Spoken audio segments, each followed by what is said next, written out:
On this episode of The Open Road, I'm reliving my boy racer days.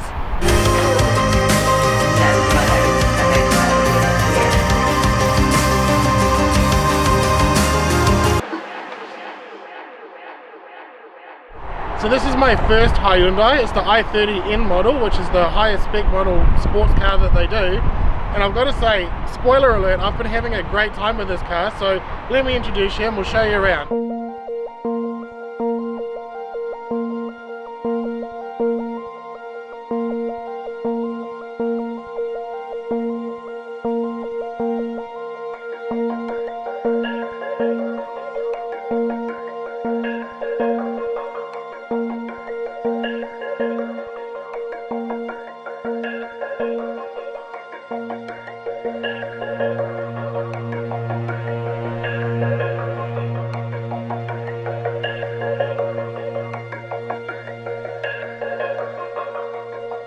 So the styling on this car to me is actually a little underrated for what it can do. It's a very, very powerful little car, but it looks a little bit docile. There's a few little hints here and there, like you've got the rear wing on the back boot there, and then you've got some nice styling around the front. But overall, it does sort of fly under the radar a little bit, which is actually kind of cool. Possibly the best angle on this car is just straight from behind. It's got some nice little fairings here and there. It does make it look pretty cool, bit sporty, bit boy racery. But let's take a look inside. The interior boot space of this, it's not massive, but it's not bad. That's a big camera bag. That takes all of our gear for doing this show, so that's pretty cool.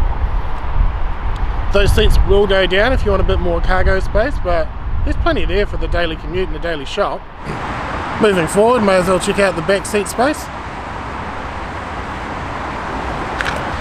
So this front seat's currently set up for me, and I'm now in the back seat. That's not too bad. Moving forward, let's see the rest of the car. So inside this car, a little bit underwhelming, not hugely, but I kind of expected, given that this was their flagship, for it to be a bit more. Basically, this is as expected for something of this era and of this ilk. It's got basically everything you would imagine. It's got heated seats, it's got good air conditioning, all of the parking accessories and things of that nature. The infotainment system's probably the biggest letdown. It's nice to look at and it's nice to interact with. However, the audio is very, very poor, and the sat-nav doesn't seem to work properly. I don't know what's up with that. I tried to go and pick up our cameraman. It was not interested. But the great thing about this car is actually driving it, which we will get to. But the seats are amazing. It's got a nice 6-speed gearbox. Steering wheel, because it's a manual, it doesn't have the flappy pedals behind the steering wheel, which means you get a good purchase on the steering wheel. I like that. My comfort level is very good. I've got a nice view of the dash. The dash has got what I need. It's okay, it's nothing special. It looks nice. It's got a lot of European influence, I would suggest. I don't know why. Maybe they just looked at what VW were doing and they were like, hey, we're going to give them a run for their money. And I think they have.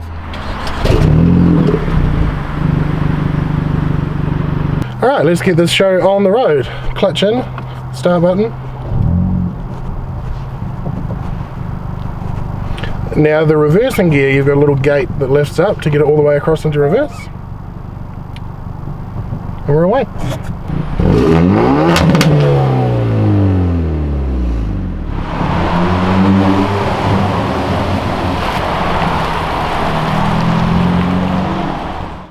Now, first impressions, this is definitely a car. What I would say is that initially it does feel, as soon as you get in, very sporty.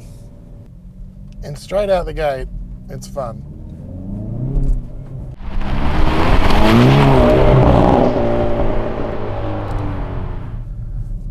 So as soon as we get out onto the road here, onto New Zealand roads, we realise that in mode is very stiff. But I like that, and I'll get more onto that when we get onto some more interesting roads. But I think the cool thing about this is we'll just stick it into normal mode. It'll quieten down the exhaust. Throttle response is a bit more relaxed. A few little bits and pieces like that. It's all customizable, but I don't see the point. I'd rather just leave it in N mode all the time. Even in the most docile of setups for this car, I still don't think you're going to have anywhere near as relaxed an experience as you would in a normal i30. And that's not to say that this is a car that's always on. There's always a level of on that this car has, which I actually quite like about it. But more to say that because it's the N model, it's got the suspension and the wheels and stuff like that, which you cannot get away from having a slightly sharper, slightly firmer ride. If you don't want that, then you should have just got the i30. Something that's important to us that we try and convey in these videos is how cars make you feel, because you can't read that in a brochure. And I think the thing about this car is it, which I said in the opening titles, is it brings me back to my youth. Like, I've had Skylines, I've had WRXs, never had an Evo, but driven a lot of Evos, and this kind of reminds me of that. Like, as an example, I had a version 5 WRX STI hatch, and I loved that thing, and I drove it incredibly hard all the time. And that's how this car makes me feel, because it's got that power, it's got the stiffness, you've got the wheel, and you've got all these things that all add up to being a very fun experience. I gotta say, visibility in this is actually really good.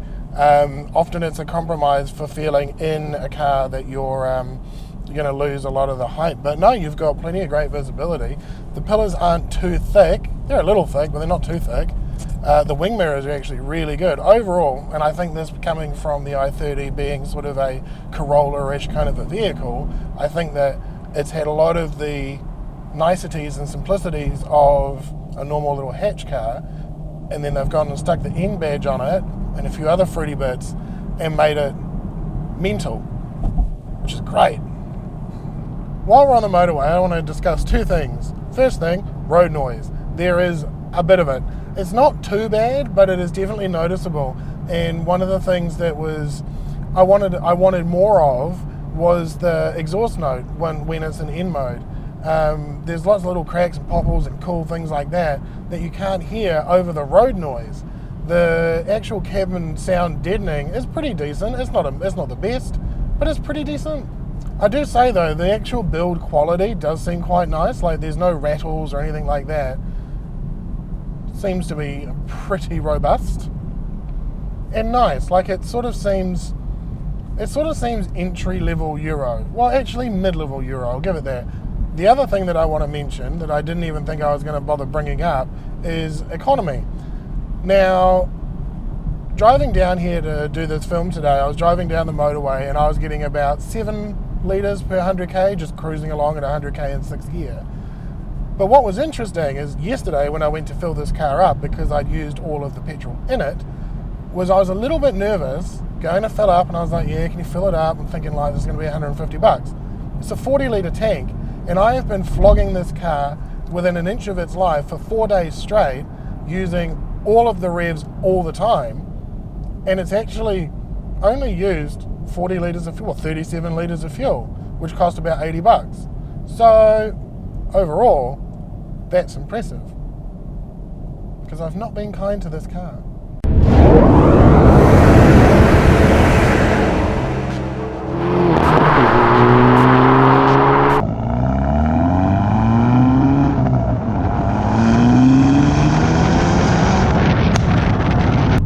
I think the thing that I like about this car the most is that it reminds me of that WRX that I said I had.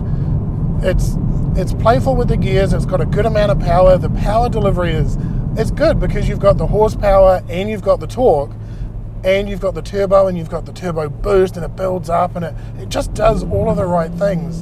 And then you downshift and it crackles and you go into a corner that's just tight and you put your foot down and it just reminds you of all of the good things that driving when you were like 19, 20, before they had all the boy racer laws, were about. And I love that. Like, this really does bring that sort of thing back home. And if you never experienced it, you're missing out, because those were some of the best driving days of my life.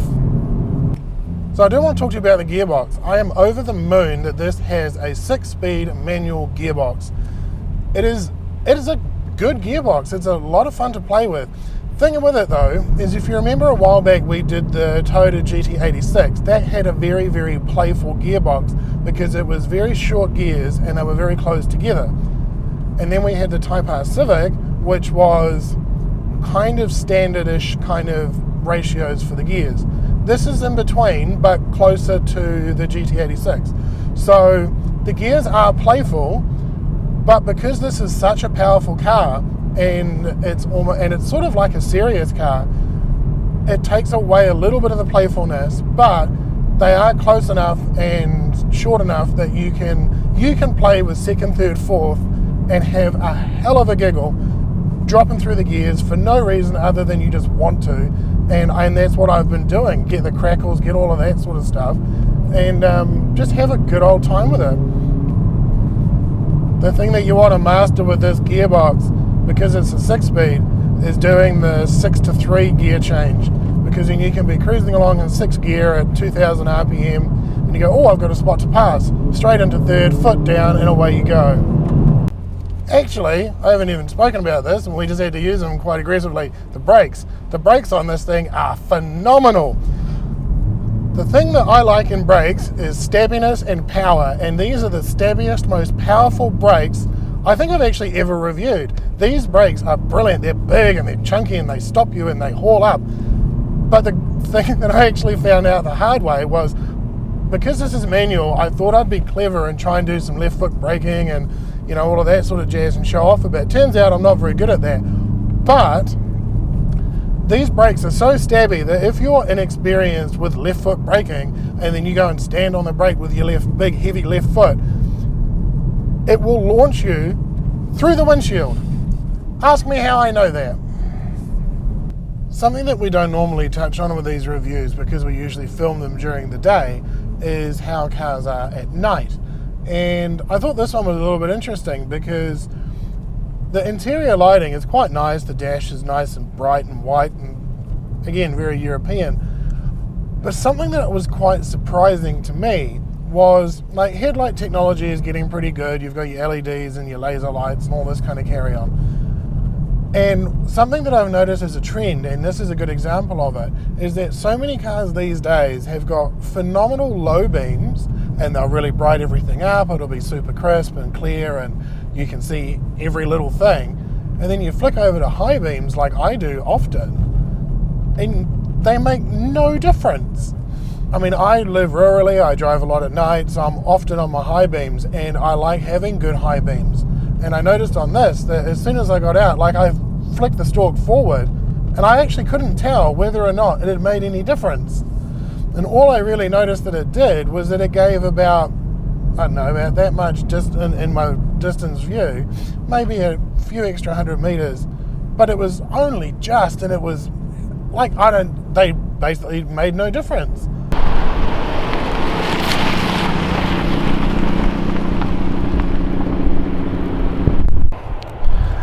What can I say? This has been one of my favourite cars that we've had the pleasure of reviewing this season. It's a brilliant little car. I don't know who it's marketed at or who should buy it, but I sure enjoyed my time with it. So I hope you enjoyed watching this video. If you did, show us by hitting that like button. If you want to see more videos like this, hit the subscribe button, and we'll see you guys next time on the open road. Thanks for watching.